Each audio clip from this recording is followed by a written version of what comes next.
ditakutin di Indonesia sampai saat ini oleh yang namanya Sinarmas disebut Profesor Hafiz Abbas tadi. Tahu nggak siapa yang ditakuti di Indonesia? Siapa? Habib Rizik.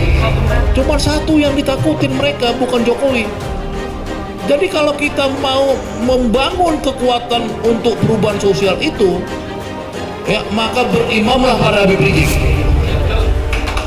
Nggak bisa yang lain. Benar saya bilang, nggak bisa kepada saya, nggak bisa kepada Ahmad Yani, nggak bisa, karena dialah yang bisa. Itu menurut keyakinan saya setelah saya berdialog dengan orang-orang Sinarmas juga, berdialog dengan yang lain langsung, semua pada ketakutannya cuma Habib Rizik.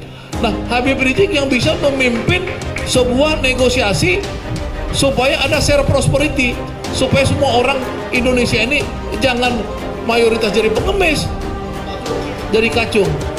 Nah, mau nggak kita berimam pada Habib Rizik? Ya itu. Allahu Akbar. Yang kedua, harus ada leadernya. Kalau nggak ada leader, nggak ada gunanya. Makanya saya selalu bilang kepada orang, selalu dalam tulisan saya membuat imam besar Habib Rizik.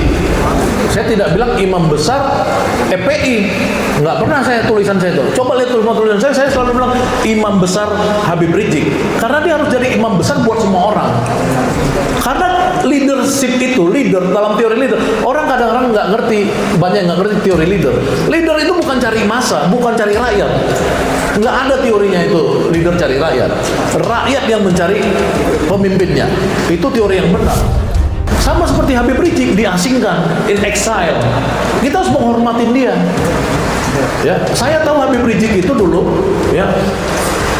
Ini informasi off record kita aja. Saya tahu bahwa dia memang ditawari 1 triliun, dan dia nolak. 1 triliun itu saya tahu. Di rumah siapa? Ditawari. Saya tahu di rumah siapa. Ditawari 1 triliun Habib Rizik itu. Ditolak sama Habib Rizik. Jadi dia udah menolak suatu kemewahan, ya, menolak juga suatu mendapatkan juga suatu penderitaan. Dia diasingkan. Nah, kita harus menjaga dia. Kalau kita bilang kamu imam besar kami, maka kita menjaga dia. Dia juga harus tahu bahwa dia harus tetap dalam keadaan berjaga-jaga. Bahkan terakhir saya udah bilang, Sinarmas itu minta berunding sama saya gimana caranya bisa ketemu Habib Rizik. Itu omongan Sinarmas langsung. Dia pengen hanya berunding dengan Habib Rizik. Nah, kelompok progresif ini tentu udah bukan barang baru. 5 tahun ini dipimpin Habib Rizik. Itu nggak boleh disepelekan. Nggak bisa, sejarah itu diukir. Nggak bisa tiba-tiba saya datang, gue lebih hebat dari Habib Rizik. Nggak bisa. Sejarah itu nggak begitu ceritanya. Nggak bisa Soekarno waktu itu digantikan tahun 45, tiba-tiba Sahrul datang ke Indonesia atau Musuh atau apa. Soekarno lu nggak ada apa-apanya, Tan Malaka aja. Nggak bisa, karena Soekarno yang terus. Dan 5 tahunnya Habib Rizik. Nah, secara sosiologi, ya, jadi penjelasannya harus ada ilmunya. Jangan kita bilang kosong, nggak kosong. Secara sosiologi itu diriset 2 tahun oleh namanya Profesor Fethi Hadis, dibiayain mahal sekali, ya.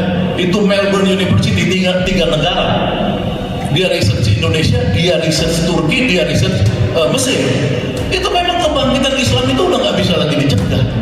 Jokowi udah seperti orang ya menurut saya kurang waras ya sekarang. Habib Rizik dengan khilafah itu hubungannya apa? Ikon khilafah itu ada di HTI. Mohon maaf sekali, bukan Habib Rizik.